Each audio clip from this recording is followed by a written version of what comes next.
Amanda here from Lolli Lulu Crafts, and today we have got, well, a bit of a mix and a match card really. We're getting a bit of stuff from here and a bit of stuff from there, so just stuff from our stash. So I think you can pick anything that you fancy that will work for you, but it's really the style of the card that we're going for here. It's sort of a real shabby chic look, so I hope you enjoy. And let's get crafting. So first of all, I'm starting off with this Anna Griffin Cream DL card. So it's a nice sort of tall card, which I thought was just something a bit different really. And then I'm just taking a bit of scrap paper white. It's not going to show, but it's just going to help me as a base for what I'm going to be doing next. And I'm cutting it about 1/4 of an inch smaller than the card front. So whatever card front you want, it doesn't have to be tall and long, it can be any shape, any size, but whatever you want, just cut it about 1/4 inch down on each side. And as I said, it just needs to be scratch paper. Then I'm using a paper pad. This happens to be Kaiser Craft Botanical, but again, you could choose any papers that you want. You want to pick about half a dozen, but again, that will depend on the size of your card base and what you've got. And you'll see there that I've got a little border. That was part of the set that came with the paper pack, so I just took one of those out because I thought that would be fun. So then I'm just taking these and I'm cutting it. I'm not worrying too much about the width, but if you want to be a little bit more cautious about your paper kind of not wasting too much, then you might want to cut some of the width off as well. But I'm mostly just cutting it so it's not too tall.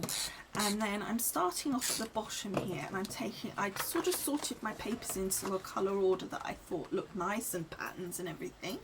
And then I'm just, as I say, cutting it so that it's not too tall up the page. You don't need to use all of it, but as you can see, I'm letting it go over the edge, and you'll see why in a minute. It probably doesn't need to be quite as much as I've done here, but I wasn't quite sure at what angles I was going to do. And obviously when you're doing angles, sometimes if you do it exactly the same width, obviously as you turn it to an angle, it's not going to fit. So giving yourself that extra bit of width does help.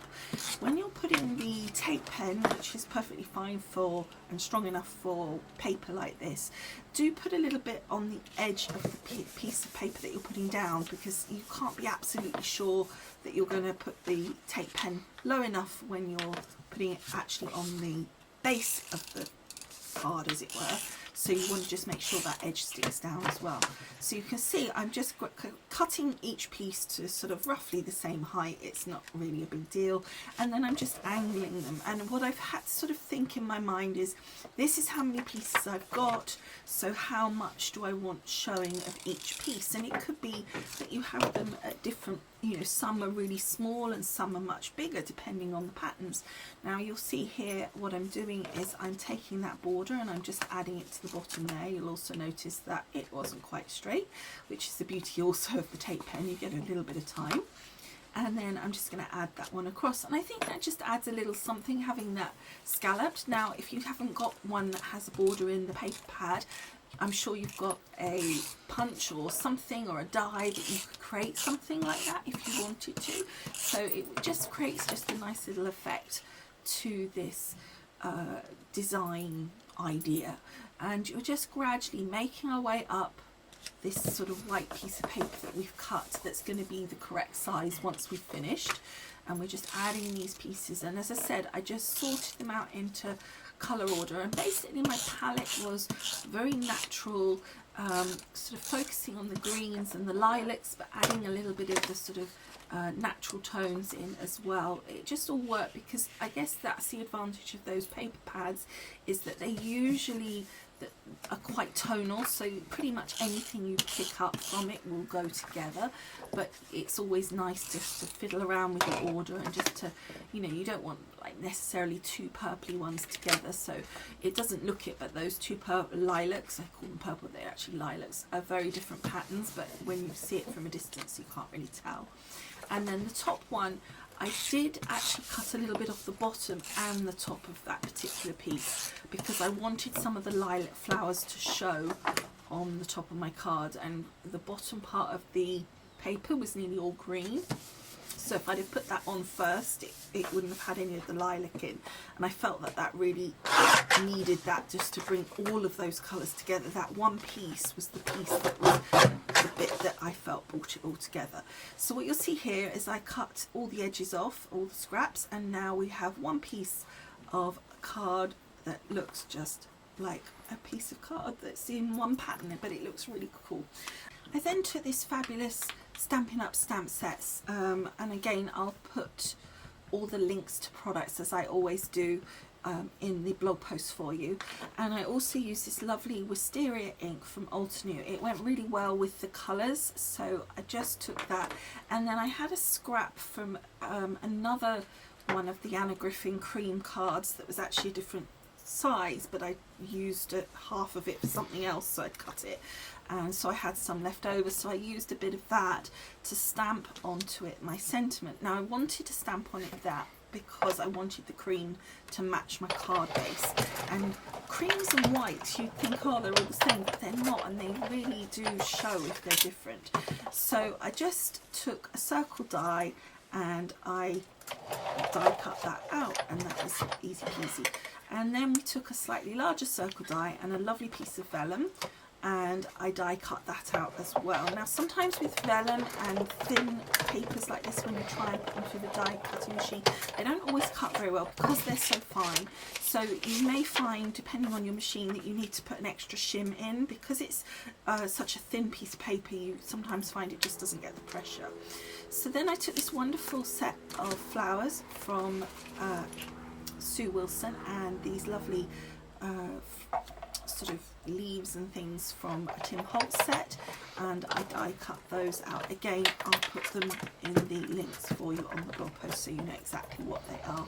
And again, I die cut them just using that scrap piece of cream card, and this is what we ended up with. So you can see I took 3 of the little leafy bits and just a selection of the flowers in different sizes. So then I took this piece of lilac paper that again was just in my scrap. I don't think it was anything in particular, and I just put that, cut it again 1/4 inch down from the size of my card, so depending on what your card shape is, I have 1/4 inch down, and I popped that on the inside. And I just felt that that worked really, really well, just to add that extra element to the inside. You guys know I'd always like to add something to the inside. I just think it finishes it off really well. So then for the front, because it's a little heavier with all those extra layers of card, I wanted to use a little bit of a stronger glue. So I just used my wet adhesive here. In this case, it's my Hunky Dory construction glue, but any wet adhesive you got will be absolutely fabulous.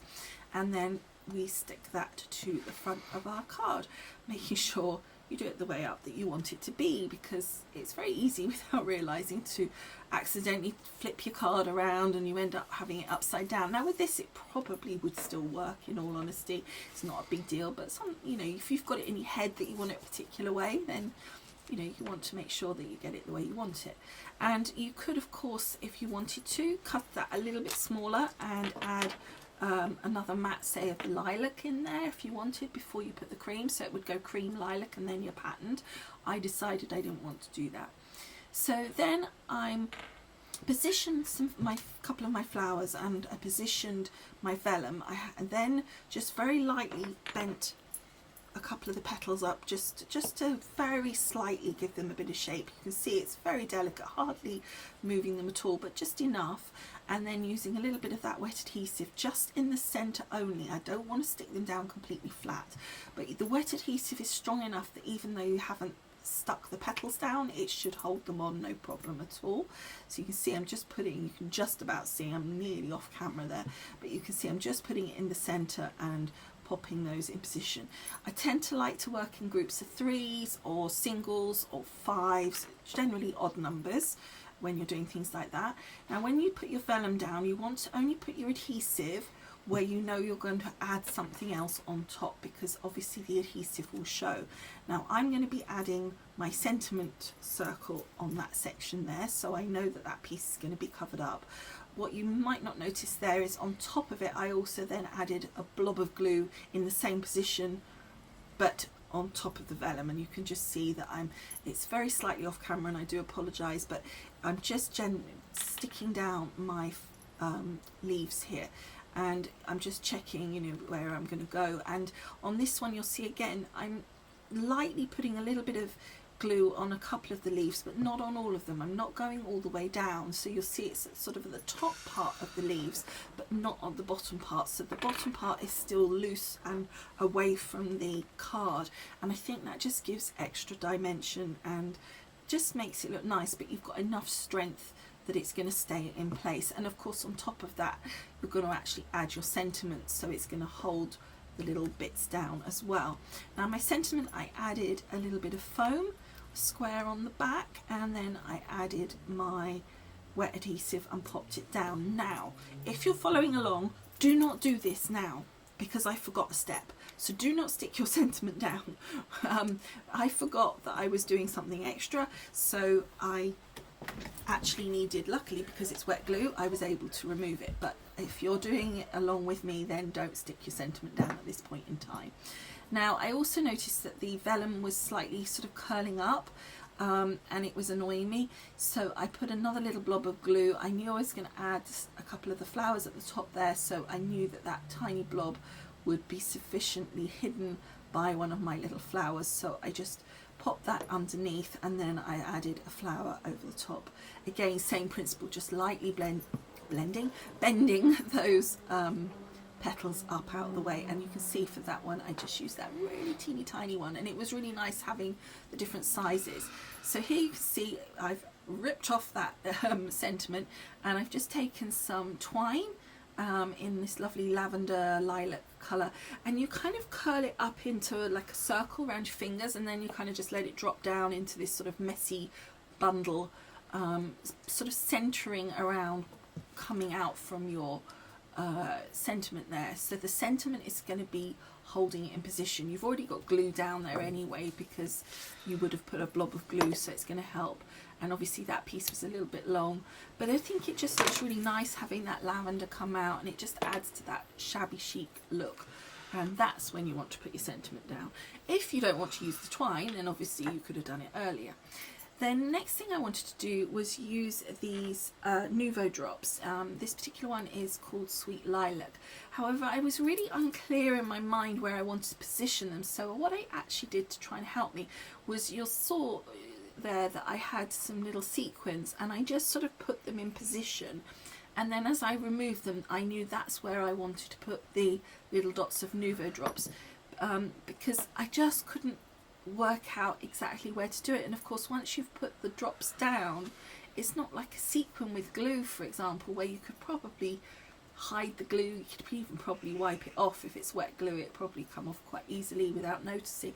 The Nouveau drops are there, so I really wanted to be sure they were in the right place, but I really wanted to use them. I just felt that they would look really nice. I was at that point going to finish, but I then looked at it and I just felt it just needed something in the flowers, and I wasn't really sure what. And then I was hunting around in my stash, I was looking at different things, and I came across these great hunky-dory diamond sparkles, the glitter ones, and they have different colours, and this one's the green, and on the green sheet it has different greens, and it had this lovely grass green, the same colour as my sort of green in my card, and I felt that that just finished it off really nicely. But again, that's a choice thing. You could do gems, you could do nothing, you could do whatever you wanted really, but I just felt that that finished it off really well. So that is it. It's just a really fun sort of card to do, and again, it's one of these cards that you could do on any shape, any size that you want. It doesn't have to be this shape, but I thought I'd go with the fashion of the moment, which seems apparently to be these tall cards. So I thought I'd have a go at that and try it out and see what you guys think. I thought it turned out really nicely. I hope you did too. And finally, don't forget, if you wouldn't mind, please subscribing and liking and sharing, because I have looked and nearly all of you that watch my videos are not subscribed, so I would be ever so grateful if you could do so, because it really helps me with these videos. Thank you so much again for watching, and I will see you again soon. Bye for now. Bye.